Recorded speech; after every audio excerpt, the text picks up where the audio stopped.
Jenesis isi nke 9.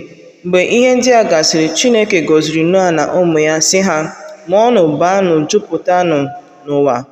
Egwu unu na ụjọ unu ga-adakwasị anụmanụ niile nke ụwa nke dị ndụ, na anụ ufe niile nke eluigwe, na ihe e kere eke niile na-apụgharị n'ala, azụ niile dị n'osimiri. Ewerela m ha niile nyefee unu n'aka. Ihe ọbụla dị ndụ nke na-ejegharị ejegharị ga-abụ nri unu. Enyela m unu ihe niile ugbu a dịka m si nye unu ahịhịa ndụ niile. Ma unu agaghị eri anụ ọbụla nke ọbara ndụ ya dị ya n'ahụ. Ma gbasara ọbara ndụ unu, unu ga-asara ọnụ unu n'ihu m. Anụmanụ ọbụla ga-asara ọnụ ya n'ihu m. Mmadụ ọbụla kwa ga-asara ọnụ ya n'ihu m banyere ndụ mmadụ ibe ya. Onye ọbụla wụfuru ọbara mmadụ, n'aka mmadụ ka a ga-awụfu ọbara nke ya, n'ihi na oyiyi Chineke ka Chineke mere mmadụ. Ma unu onwe unu mịanụ mkpụrụ, mụbaanụ, jupụtanụ ụwa, baakwanụ ụba n'ime ya. Chineke gwara Noa na ụmụ ya sị, ugbu a ana m ehiwe ọgbụgba ndụ n'etiti mụ na unu, na n'etiti agbụrụ unu ndị ga-anọchi unu, na n'etiti ihe niile nwere ndụ nke unu na ha so, ụmụ anụ ufe na ụmụ anụ ụlọ, na ụmụ anụ ọhịa niile ndị ahụ niile so unu si n'ụgbọ mmiri pụta, bụ ihe niile nwere ndụ n'ụwa.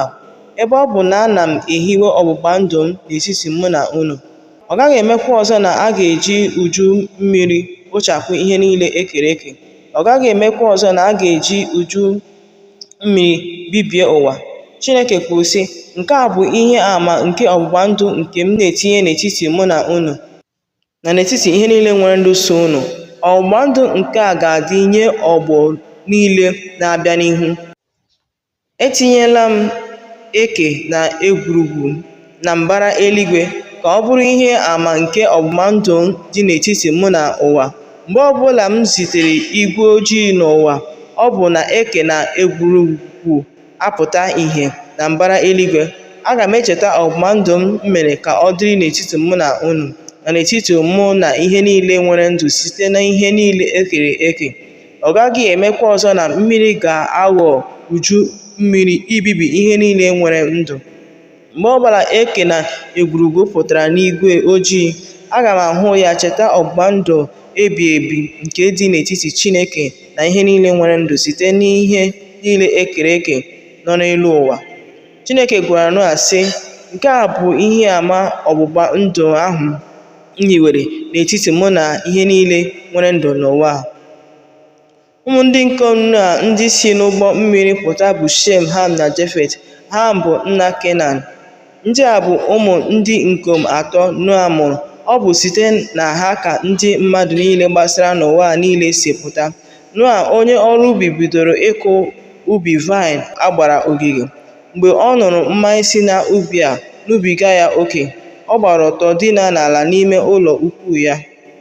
Ham, nna Kenan, hụrụ ọtọ nna ya, ga-akọrọ ụmụnne ya abụọ nọ n'ezi ihe ọ hụrụ. Ma Shem na Jafet were akwa tụkwasị n'ubu ha, were azụ jere ije ruo n'ebe nna ha nọ, hapụ akwa ahụ ka ọ dakwasị nna ha, kpuchikwa ọtọ nna ha. Ma ha chepụrụ ihu n'ebe ọzọ mgbe ha na-eme nke a. N'ihi ya, ha elekwasịghị ọtọ nna ha anya. Mgbe Noa si n'ụra mmanya ya bilie, chọpụta ihe nwa ya nwoke nke nta mere, o kwuru sị, onye a bụrụ ọnụ ka Kenan bụ, ohu ndị ohu ka ọ ga-abụrụ ụmụnne ya. Ọ sịkwara, ngọzi dịrị onye nwe anyị Chineke Shem, ka Kenan bụrụ ohu ya. Ka Chineke mee ka ebe obibi Jafet saa mbara, ka Jafet biri n'ụlọ ukwu Shem, meekwa ka Kenan bụrụ ohu ya. Mgbe uju mmiri ahụ gabigachara, Noa biri ndụ 350 ọzọ. Ọnụọgụgụ afọ Noa niile mgbe ọ nwụrụ bụ 950.